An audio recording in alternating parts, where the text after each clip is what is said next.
Hello guys, welcome back to another video. ഇന്ന് നമ്മൾ നോക്കാൻ പോകുന്നത് റെസ്റ്റ് യു ആർ എൽ എൻ്റെ ബെസ്റ്റ് പ്രാക്ടീസസ് ആണ്.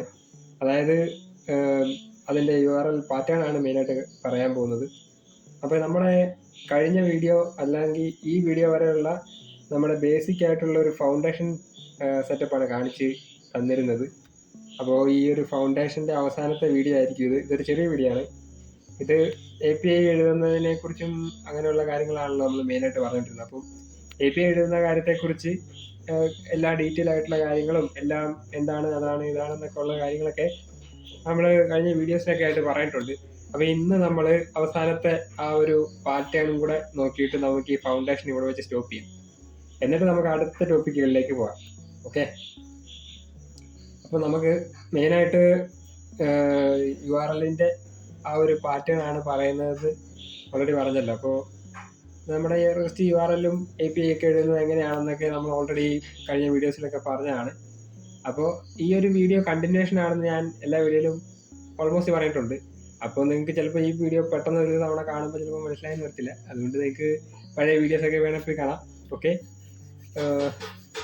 നമ്മൾ ആസ് എ ഡെവലപ്പർ ആ ഒരു API എൻഡ് പോയിന്റ് കാണുമ്പോൾ തന്നെ ആ ഒരു ഡാറ്റ എന്താണെന്ന് മനസ്സിലാകണം.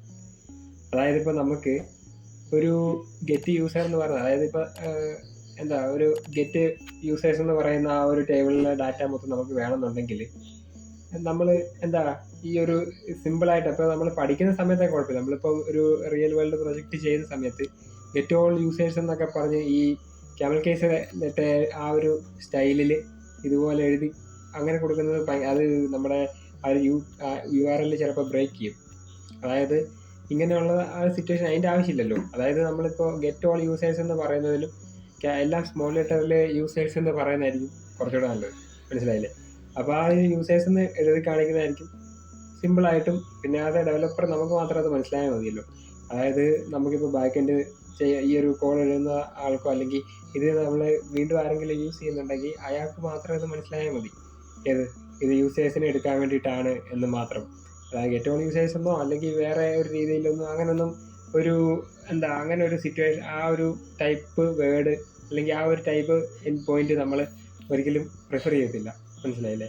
അപ്പോൾ commonly used rest API design best practices ആണ് ഇന്നത്തെ വീഡിയോയിൽ നമുക്കുള്ളത്. അതായത് നമുക്ക് ഇങ്ങനെ തന്നെ പറയുന്നതാണ് നല്ലത്. ഇത് സ്പെസിഫിക് ആയിട്ടുള്ള ഒരു റൂളൊന്നുമല്ല, നമുക്കൊരു ജസ്റ്റ് ഒരു പ്രാക്ടീസ്. അതായത് നന്നായിട്ട് API എഴുതാൻ പറ്റണം, അത് നന്നായിട്ട് റീഡ് ചെയ്യാൻ പറ്റണം. അത് കാണുമ്പോൾ തന്നെ ഒരു ഡെവലപ്പറിന് എന്താ അത് ഉദ്ദേശിച്ചേക്കുന്നത് മനസ്സിലാവണം. കണ്ടോ, നോ കമ്പൽസറി റൂൾസ് ഒന്നുമല്ല, ഒരു കൺസിസ്റ്റൻസി ആണ് മെയിൻ. അതായത് ഒരു സ്ഥിരത ഉണ്ടാവണം. അതായത് API നമുക്ക് വായിക്കുന്ന സമയത്ത് തന്നെ നമുക്കത് മനസ്സിലാവണം അത് എന്തിനു വേണ്ടിയിട്ടുള്ള ഒരു എൻഡ് പോയിന്റ് ആണെന്നുള്ളത് ആ URL-ൻ്റെ. മനസ്സിലായില്ലേ? അതാണ് ഇപ്പോൾ ഇവിടെ കാണിച്ചേക്കുന്നത്. ഇപ്പോൾ ഗെറ്റ് യൂസേഴ്സ് എന്ന് കൊടുത്താൽ മതി, instead of get all users എന്ന് കൊടുക്കേണ്ട ആവശ്യമില്ല. മനസ്സിലായില്ലേ? അതേപോലെ മെയിനായിട്ട് നൗൺസ് ആണ് വെർബിനേക്കാളും യൂസ് ചെയ്യുക. അതായത് ഇപ്പോൾ പറഞ്ഞല്ലേ ഇതേപോലെ ഒരു ഒരാളുടെ ഒരു സംഭവം മാത്രം നമുക്ക് അതിൽ ചെയ്താൽ മതി. മനസ്സിലായില്ലേ? അത് പറഞ്ഞു കൊടുത്താൽ മതി. ബാക്കിയുള്ള കാര്യങ്ങൾ അതാണ് ഒരു മെയിൻ കോൺസെപ്റ്റ് എന്ന് പറയുന്നത്. മനസ്സിലായില്ലേ? ഈ ഒരു രീതിയിൽ തന്നെ അതങ്ങ് API അല്ല, ഈ ഒരു രീതിയിൽ തന്നെ മാനേജ് ചെയ്ത് പോവുകയാണെന്നുണ്ടെങ്കിൽ നമുക്ക് അത് എഴുതുന്ന ആൾക്കും വായിക്കുന്ന ആൾക്കും അല്ലെങ്കിൽ അത് വേറെ ആരെങ്കിലും അത് യൂസ് ചെയ്യുന്നുണ്ടെങ്കിൽ ഇപ്പോൾ ഒരു ടീം വർക്കായിട്ടൊക്കെ ചെയ്യുന്ന സിറ്റുവേഷൻ ആണെന്നുണ്ടെങ്കിൽ അത് ചെയ്യുന്ന സമയത്ത് അത് മനസ്സിലാവും. മനസ്സിലായില്ലേ? ഇങ്ങനെ ചെയ്യുന്നത് വായിക്കാൻ വേണ്ടി മാത്രമല്ല, പെട്ടെന്ന് മനസ്സിലാകാൻ വേണ്ടിയിട്ട് മാത്രമല്ല, ജസ്റ്റ് അല്ലെങ്കിൽ ഈ ഒരു എൻഡ് പോയിന്റ് ചിലപ്പോൾ ബ്രേക്ക് ആവും ഏതെങ്കിലും രീതിയിലൊക്കെ. ഇതേപോലെ ക്യാമൽ കേസിലൊക്കെ കൊടുത്തു കഴിഞ്ഞാലും ചിലപ്പോൾ ബ്രേക്ക് ആവാനുള്ള സാധ്യതയുണ്ട്. മനസ്സിലായില്ലേ? അത്രേ ഉള്ളൂ. പിന്നെ ഉള്ളത് നോട്ട് റെക്കമെൻഡഡ്. ഇതുപോലെ ഗെറ്റ് യൂസേഴ്സ്, ക്രിയേറ്റ് യൂസർ എന്നും പറഞ്ഞുള്ള ആ ഒരു ക്യാമൽ കേസ് രീതിയിലുള്ള എൻഡ് പോയിന്റുകൾ ഒരിക്കലും പ്രിഫർ ചെയ്യത്തില്ല. മനസ്സിലായില്ലേ? ഇൻസ്റ്റെഡ് യൂസേഴ്സോ അല്ലെങ്കിൽ പോസ്റ്റ് യൂസേഴ്സ് അല്ലെങ്കിൽ പുട്ട് യൂസേഴ്സ് ഒരു 10 അല്ലേ, ആ എന്തെങ്കിലും എഡിറ്റ് ചെയ്യാം, അല്ലെങ്കിൽ ആ യൂസറിനെ ഡിലീറ്റ് ചെയ്യാം. യൂസറിൻ്റെ 10ാമത്തെ ID ഉള്ള ആ ഒരു യൂസറിനെ നമുക്ക് ഡിലീറ്റ് ചെയ്യാം. അങ്ങനെയുള്ള കാര്യങ്ങളൊക്കെയാണ് ഈ പറയുന്ന പോലെ. മനസ്സിലായില്ലേ? ആ ഒരു രീതിയിലായിരിക്കും. ഓക്കെ, അപ്പോൾ ഈ ഒരു മെയിനായിട്ടുള്ള കാര്യങ്ങളൊക്കെ നമ്മളിപ്പോൾ പറഞ്ഞു പോകുന്നുണ്ട്. അടുത്തതെന്ന് പറയുന്നത് ഒരു റിസോഴ്സിൻ്റെ നെയിം.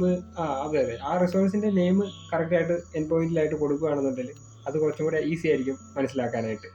അതായത് ഒരു റിസോഴ്സിൻ്റെ നെയിം നമ്മളിപ്പോൾ ഇതുപോലെ യൂസേഴ്സ് എന്ന് പറയുന്ന ഒരു എൻഡ് പോയിന്റ് ആക്കുന്നു. അപ്പോൾ നമുക്കത് മനസ്സിലാകും എന്താ യൂസേഴ്സ് ആണെന്ന് മനസ്സിലാവും.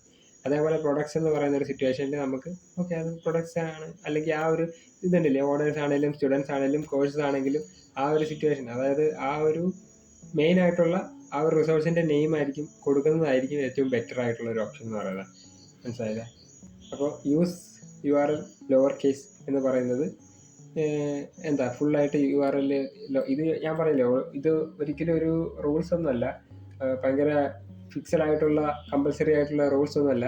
ജസ്റ്റ് ഈ ഒരു പേരും ഇങ്ങനെയുള്ള എൻഡ് പോയിന്റ്സ് ഒക്കെ കൊടുക്കുന്നത് APIയുടെ ആ ഒരു സ്റ്റൈലിനെ, അല്ലെങ്കിൽ API അല്ലെങ്കിൽ എന്താ ഒരു REST API സ്റ്റൈലിൽ കൂടുതൽ ക്ലിയർ ആയത് അല്ലെങ്കിൽ യൂസ്ഫുൾ ആവുന്നത് ഈ ഒരു രീതിയിലാണ്. മനസ്സിലായില്ലേ? ഇതാണ് ഒരു സ്റ്റാൻഡേർഡ് എന്നൊക്കെ പറയുന്ന പോലത്തെ ഒരു സംഭവം. മനസ്സിലായല്ലോ? ഓക്കെ. അടുത്തതെന്ന് പറയുന്നത് ഈ ഒരു എന്താ അണ്ടർസ്കോർ അങ്ങനെയുള്ള കാര്യങ്ങളൊന്നും ഈ ഒരു URL അല്ലെങ്കിൽ എൻഡ് പോയിന്റുകളിൽ ഇതുപോലെ സ്പേസ് ഇട്ടൊന്നും URL കൊടുക്കാൻ പറ്റത്തില്ല. അതൊക്കെ ബ്രേക്ക് ആവും. അതായത് ഇങ്ങനെ ഈ ഒരു ഹൈഫൺ ഇട്ട് കൊടുക്കുകയാണെന്നുണ്ടെങ്കിൽ ആ ഒരു URL നമുക്ക് കറക്റ്റായിട്ട്, അതായത് ഇപ്പോൾ യൂസറിൻ്റെ പ്രൊഫൈല് അല്ലെങ്കിൽ ഏതെങ്കിലും ഒരു ആ ഒരു രീതിയിൽ ഇപ്പോൾ എന്തെങ്കിലും 2 വേർഡ് വരുന്ന മൾട്ടിപ്പിൾ വേർഡ് വരുന്ന ആ ഒരു URL ആണെന്നുണ്ടെങ്കിൽ അല്ലെങ്കിൽ എൻഡ് പോയിന്റ് ആണെന്നുണ്ടെങ്കിൽ ഈ ഒരു ടൈപ്പിൽ നമുക്ക് ഇടാം. നമ്മുടെ ആ ഒരു URLന്റെ പേര് നമുക്ക് അങ്ങനെ കൊടുക്കാം. ഇതിനെ കെബാബ് കേസ് എന്നാണ് പറയുന്നത്. അത് എന്തൊക്കെയോ കെബാബായിട്ട് എന്തൊക്കെയോ ബന്ധമുണ്ടെന്നൊക്കെയാണ് പറയുന്നത്, എനിക്കറിയത്തില്ല. ഓക്കെ. അപ്പോൾ കെബാബ് കേസിൽ ഇതുപോലെ നമുക്ക് മൾട്ടിപ്പിൾ വേർഡ്സ് ഉണ്ടെങ്കിൽ നമുക്ക് അങ്ങനെ നമുക്ക് നമ്മുടെ ആ ഒരു യൂസ് ചെയ്യാം, നമ്മുടെ എൻഡ് പോയിന്റ് അങ്ങനെ തന്നെ യൂസ് ചെയ്യാം. ഓക്കെ. ഇനി നമുക്ക് പണ്ട് കഴിഞ്ഞ വീഡിയോയിൽ നമ്മൾ ചെയ്ത പോലെ പരാംസ് വേഴ്സസ് ക്വറി ഉണ്ട്. ആ ഒരു ഇതൊക്കെ കാണുമ്പോൾ തന്നെ ജസ്റ്റ് മനസ്സിലാക്കാവുന്നേ ഉള്ളൂ, ചുമ്മാ സിമ്പിളായിട്ട് എടുത്ത് കൊടുത്തേക്കുന്നത്. അതായത് ഇപ്പോൾ ഒരു ഗെറ്റ് എന്ന് പറയുമ്പോൾ ഈ ഒരു പ്രൊഡക്ട്സിനകത്തു നിന്ന് 101 എന്ന് പറയുന്ന ID, അതായത് 101 എന്ന് പറയുന്ന ആ ഒരു പ്രൊഡക്റ്റിൻ്റെ ഏതാണെന്നാണ് എടുക്കാൻ വേണ്ടിയിട്ടാണ് ആ പരാംസ് ഉപയോഗിക്കുന്നത്. അറിയാമല്ലോ, ഇപ്പോൾ നമ്മൾ ഏതാണോ ഏതിൻ്റെ ആണെങ്കിലും ഒരു ID ആയിരിക്കും. ഈ പ്രൊഡക്റ്റിൻ്റെ വിച്ച് പ്രൊഡക്റ്റ് എന്ന് പറയുമ്പോൾ ഈ പ്രൊഡക്റ്റിൻ്റെ ID ആണ് ഈ പറയുന്ന 101 എന്ന് പറയുന്നത്. അപ്പോൾ ക്വറി ആണെങ്കിൽ ഗെറ്റ് പ്രൊഡക്ട്സ്, അതായത് ഈ ഒരു കാറ്റഗറി മൊബൈലാണ്. അതായത് ക്വറി നമ്മൾ എന്തിനാണ് ഇത് ചെയ്യുന്നതെന്ന് നമ്മൾ ഓൾറെഡി കഴിഞ്ഞ വീഡിയോയിലൊക്കെ നോക്കിയതാണ്. കാറ്റഗറി മൊബൈൽ എന്നുള്ള ഔട്ട്പുട്ട് വരും. ആ ഒരു ഇതിപ്പോൾ ജസ്റ്റ് URL ഇങ്ങനെ കാണിച്ചതേ ഉള്ളൂ. ഈ URL ഇങ്ങനെ യൂസ് ചെയ്യാം, അതായിരിക്കും കുറച്ചും കൂടെ ബെറ്റർ എന്നുള്ള രീതിയിൽ കാണിച്ചതേ ഉള്ളൂ. Okay. Don't use unnecessary information in get all users എന്ന് പറയുന്ന ഒരു ഡാറ്റാബേസ് അല്ലെങ്കിൽ ആ ഒരു എൻഡ് പോയിന്റ് ആണെന്നുണ്ടെങ്കിൽ നമുക്ക് എന്താ ഈ ഗെറ്റ് ഓൾ യൂസേഴ്സ് ഫ്രം ഡാറ്റാബേസിൽ നിന്ന് നമുക്ക് വേറൊരാളോടും പറഞ്ഞു കൊടുക്കേണ്ട ആവശ്യമില്ലല്ലോ. അതായത് നമുക്കറിയാം നമ്മുടെ ഡാറ്റാബേസിൽ നിന്ന് ആണ് നമുക്ക് ആ യൂസർ കിട്ടേണ്ടത്, അല്ലെങ്കിൽ ആ യൂസേഴ്സിന് നമുക്ക് ഡാറ്റാബേസ്. അപ്പോൾ നമുക്കൊരു ബാക്കെൻഡുമായിട്ട് നമുക്കത് ഇതാക്കി പറയേണ്ട കാര്യമില്ല. ഏതാ നമ്മളൊരു വേറെ ഇപ്പം നമ്മൾ ഇത് നല്ല രീതിക്ക് അല്ലെങ്കിൽ ഒരു സ്റ്റാൻഡേർഡ് ആയിട്ടുള്ള രീതിക്കാണ് ഈ ഒരു സ്റ്റൈൽ നമ്മൾ മെയിൻറ്റെയിൻ ചെയ്ത് പോവുകയാണെന്നുണ്ടെങ്കിൽ ഇത് നമ്മൾ വേറെ ഏതെങ്കിലും യൂസർ അല്ലെങ്കിൽ ഡെവലപ്പർ ഇത് കൈകാര്യം ചെയ്യുന്ന സമയത്ത് അവർക്കത് സിമ്പിളായിട്ട് മനസ്സിലാവും. ഏത് അവിടുന്ന് ഡാറ്റാബേസിൽ നിന്ന് നമ്മുടെ ഡാറ്റാബേസിൻ്റെ കണക്കിന് നമ്മൾ ആ ഒരു കാര്യങ്ങളെല്ലാം ഗെറ്റ് യൂസേഴ്സ് ആണെങ്കിൽ നമ്മൾ അവിടുന്ന് എല്ലാം എടുക്കുന്നുണ്ടല്ലോ. ഗെറ്റ് അപ്ഡോട്ട് ഗെറ്റ് അല്ലെങ്കിൽ യൂസർ ഡോട്ട് ഗെറ്റ് അങ്ങനെയുള്ള പല ഫംഗ്ഷനുകൾ നമ്മൾ ഉപയോഗിച്ചിട്ടായിരിക്കും, അല്ലെങ്കിൽ ആ ഒരു കോൾ ഫംഗ്ഷൻ നമ്മൾ എന്തായാലും ഉപയോഗിക്കും. മനസ്സിലായില്ലേ? അപ്പോൾ നമ്മൾ അത് മെയിനായിട്ട് ഇങ്ങനെ യൂസ് ചെയ്യാൻ തന്നെ ശ്രമിക്കുക. അതേപോലെ സെൻസിറ്റീവ് ഇൻഫർമേഷൻ, ഇപ്പോൾ പറഞ്ഞ പോലെ ടോക്കൺ, പാസ്വേഡ്, അങ്ങനെയുള്ള ഈ യൂസേഴ്സ് ക്വസ്റ്റ്യൻ മാർക്ക് പാസ്വേഡ് എന്നൊന്നും അങ്ങനെയൊന്നും നമുക്കൊരിക്കലും ഒരു URL കറക്റ്റായിട്ട് കൊടുക്കാൻ പറ്റത്തില്ല. മനസ്സിലായില്ലേ? അത് നമ്മൾ സെക്യൂരിറ്റി റീസൺസിന് ഭയങ്കര റിസ്ക് ഉണ്ടാക്കുന്ന ഒരു കാര്യമാണ് അങ്ങനെയുള്ള കാര്യം. പിന്നെ ഈ ഒരു ടോപ്പിക്ക് നമുക്ക് വലിയ ഉപകാരമൊന്നുമില്ല, എന്നാലും അതൊക്കെ ഈ ഏതെങ്കിലും വലിയ എന്താ പറയുക ഭയങ്കര ഒരു സെറ്റപ്പിലൊക്കെ ചെയ്യുന്ന ആൾക്കാർക്ക് ഈ വെർഷനിങ് ഉണ്ടല്ലോ, അതായത് വെർഷൻ 1 വെർഷൻ 2 എന്നൊക്കെ പറയുന്ന ആ ഒരു സെറ്റപ്പ് ഉണ്ടല്ലോ. അതായത് എന്താ ഇപ്പോൾ ഈ ഒരു വെർഷൻ 1 യൂസേഴ്സ് എന്ന് പറയുന്ന ഒരു ക്ലയൻസിനെ എല്ലാം നമുക്ക് കീപ്പ് ചെയ്തുകൊണ്ട് തന്നെ വെർഷൻ 2 യൂസേഴ്സിനെ നമുക്ക് ഉപയോഗിക്കണം.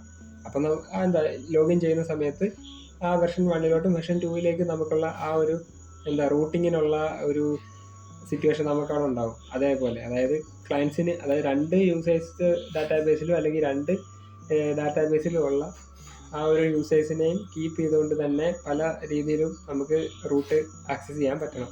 ഇതാണ് ഇന്നത്തെ മെയിൻ ടോപ്പിക്ക്. ആ ഒരു ബെസ്റ്റ് പ്രാക്ടീസസ് എന്ന് പറയുന്നത് URLൻ്റെ, അതായത് ഒരു API എഴുതുമ്പോൾ നമ്മൾ എന്താ കീപ്പ് ചെയ്യേണ്ട ഒരു സ്റ്റാൻഡേർഡ് ഉണ്ട്, അല്ലെങ്കിൽ അങ്ങനെയൊക്കെ ഉണ്ട്. ഇത് ഒരിക്കലും റൂളൊന്നുമല്ല, ജസ്റ്റ് എന്താ നമുക്ക് കാണുമ്പോൾ തന്നെ ഒരു സമാധാനത്തിന്. ഓക്കെ, ഇപ്പോൾ ഈ ഒരു റൂട്ടൊക്കെ എഴുതിയേക്കുന്നത് കറക്റ്റായിട്ട് നമുക്കത് മനസ്സിലാവില്ല. ഇപ്പോൾ ഈ ഒരു സെയിം കോഡ് തന്നെ വേറെ ഒരു ഡെവലപ്പർ കൈകാര്യം ചെയ്യുകയാണെന്നുണ്ടെങ്കിൽ അയാൾക്കത് മനസ്സിലാവും. ഇത് രജിസ്റ്റർ ചെയ്യുമ്പോൾ, അല്ലെങ്കിൽ ഇത് രജിസ്റ്റർ ലോഗിൻ എന്നൊക്കെ പറയുമ്പോൾ തന്നെ മനസ്സിലാവും ഇത് പോസ്റ്റാണ്, അല്ലെങ്കിൽ അത് ഗെറ്റ് ആണ് എന്നൊക്കെ പറഞ്ഞ് നമുക്ക് മനസ്സിലാവില്ല. ഇപ്പോൾ ഒരാളെ ഗെറ്റ് ചെയ്യണം, ഇപ്പോൾ നമ്മുടെ പ്രൊഫൈലിലോട്ടുള്ള ലോഗിനാണിത്, അല്ല പ്രൊഫൈലിലോട്ടുള്ള റൂട്ടാണിത്. അപ്പോൾ ആ റൂട്ടിൽ നമ്മൾ ഗെറ്റ് കൊടുക്കുന്നു, മറ്റൊരിതെല്ലാം നമ്മൾ പോസ്റ്റ് കൊടുത്ത് ലോഗിൻ ചെയ്ത സമയത്ത്, രജിസ്റ്റർ ചെയ്ത സമയത്ത്. അപ്പോൾ അങ്ങനെയൊക്കെ ഈ ഒരു ഈ API അല്ലെങ്കിൽ എൻഡ് പോയിന്റ് കാണുമ്പോൾ, അല്ലെങ്കിൽ URL കാണുമ്പോൾ തന്നെ ഒരു ഡെവലപ്പറിന് മനസ്സിലാവണം. ആ ഒരു രീതി വേണം നമ്മൾ എല്ലാ ഇതും കൊടുക്കാനായിട്ട്. ഓക്കെ, അപ്പോൾ ഇതാണ് ഇന്നത്തെ മെയിൻ ടോപ്പിക്ക്. ഓക്കെ, അപ്പോൾ നമ്മുടെ ഫൗണ്ടേഷൻ്റെ, അതായത് ബേസിക്, അതായത് ഈ ഒരു API അല്ലെങ്കിൽ ഈ റിലേറ്റഡ് ആയിട്ടുള്ള ബാക്ക് എൻഡ് കാര്യങ്ങളുടെ ഫൗണ്ടേഷൻ്റെ ബേസിക് ആയിട്ടുള്ള എല്ലാ കാര്യങ്ങളും നമ്മളിപ്പോൾ കവർ ചെയ്തിട്ടുണ്ട്. അതായത് ഒരു API എഴുതാൻ പഠിച്ചാൽ തന്നെ ഓൾമോസ്റ്റ് എല്ലാ കാര്യങ്ങളും ഓക്കെയാണ്. എന്ന് പറഞ്ഞ് API എഴുതാൻ പഠിച്ചാൽ മാത്രം സെറ്റ് ആവത്തില്ല. ഓക്കെ, അപ്പോൾ നമ്മൾ ഈ ഒരു ഫൗണ്ടേഷൻ്റെ ബേസിക് സെറ്റപ്പുകളൊക്കെ ഏകദേശം കഴിഞ്ഞു. ഇനി ഞാൻ നോട്ട് ചെയ്ത് വെച്ചിരുന്നതിൽ ഇത്രയേ ഉള്ളൂ. ഞാൻ മെയിനായിട്ടുള്ള ഒരു ഫൗണ്ടേഷൻ ഞാൻ സെറ്റ് ചെയ്ത് വെച്ചിരുന്നു. ഇനിയിപ്പോൾ ഈ രീതിയിൽ ആഡ് ചെയ്യാൻ പറ്റുന്ന എന്തെങ്കിലും വീഡിയോസ് ഉണ്ടെന്നുണ്ടെങ്കിൽ ഉറപ്പായിട്ടും ആഡ് ചെയ്യാവുന്നതായിരിക്കും. അല്ലെങ്കിൽ പുറകെ ഉള്ള വീഡിയോസിൽ എപ്പോഴേലും ആഡ് ചെയ്യാം. ഇതല്ല എന്നുണ്ടെങ്കിൽ വേറൊന്നും ടോപ്പിക്കായിട്ടൊന്നും ഇടണമെന്ന് തോന്നുന്നില്ലെങ്കിൽ, അല്ലെങ്കിൽ ഏതെങ്കിലും ടോപ്പിക്കുകളെ കുറിച്ചുള്ള വീഡിയോ വേണമെങ്കിൽ നിങ്ങളുടെ സജഷൻസ് കമൻറ്റിൽ പറയുവാണെങ്കിൽ നല്ലതായിരിക്കും.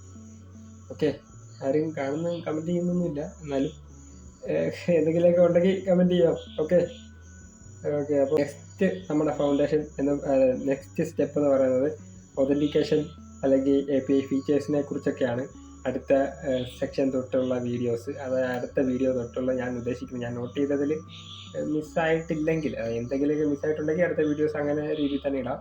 അതല്ലാന്നുണ്ടെങ്കിൽ ഒതൻറ്റിക്കേഷനിലേക്ക്, ആ ഒരു സ്റ്റെപ്പിലേക്ക് നമുക്ക് പോകാവുന്നതായിരിക്കും. ഒതൻറ്റിക്കേഷൻ എന്ന് വെച്ചാൽ ഒതൻറ്റിക്കേഷൻ വെർസസ് ഓതറൈസേഷൻ, അല്ലെങ്കിൽ API കീസ്, വേറെ ടോക്കൺ, JWT എക്സ്പ്ലനേഷൻ, ഡെമോ, അങ്ങനെയുള്ള കാര്യങ്ങളൊക്കെ നമുക്ക് ഇനിയുള്ള സ്റ്റെപ്പുകളിലേക്ക് തുടങ്ങാം. ഓക്കെ, അപ്പോൾ അത് കഴിഞ്ഞിട്ട് നമുക്ക് APIയുടെ ഫീച്ചേഴ്സിനെ കുറിച്ച് നോക്കാം. അതായത് പേജിനേഷൻ, സോർട്ടിങ്, ഫിൽറ്ററിങ്, സെർച്ചിങ്, അങ്ങനെയുള്ള API എറർ ഹാൻഡ്ലിങ്, അങ്ങനെയൊക്കെ പറയുന്ന എന്തെങ്കിലും വാലിഡേഷൻ, അങ്ങനെയൊക്കെ പറയുന്ന പോലെ എന്തെങ്കിലും കാര്യങ്ങളൊക്കെ നമുക്ക് പുറകെയുള്ള വീഡിയോസിൽ നമുക്ക് കൂടുതൽ മെച്ചപ്പെടുത്താം. ഓക്കെ, അപ്പോൾ ഇന്നത്തെ വീഡിയോ ഇതാണ്. എന്തായാലും വീഡിയോ ഇഷ്ടപ്പെടുവാണെങ്കിൽ സബ്സ്ക്രൈബ് ചെയ്യുക, ലൈക്ക് ചെയ്യുക. നിങ്ങളുടെ ഏതെങ്കിലുമൊക്കെ ഡെവലപ്മെൻറ്റ് പഠിക്കാൻ, അല്ല എക്സ്പ്രസ് ബാക്കെൻഡ് ഒക്കെ പഠിക്കാൻ താല്പര്യമുള്ള ഫ്രണ്ട്സ് ഉണ്ടെങ്കിൽ അവർക്ക് അയച്ചു കൊടുക്കുക. അപ്പോൾ അടുത്ത വീഡിയോയിൽ കാണാം. Okay, bye guys.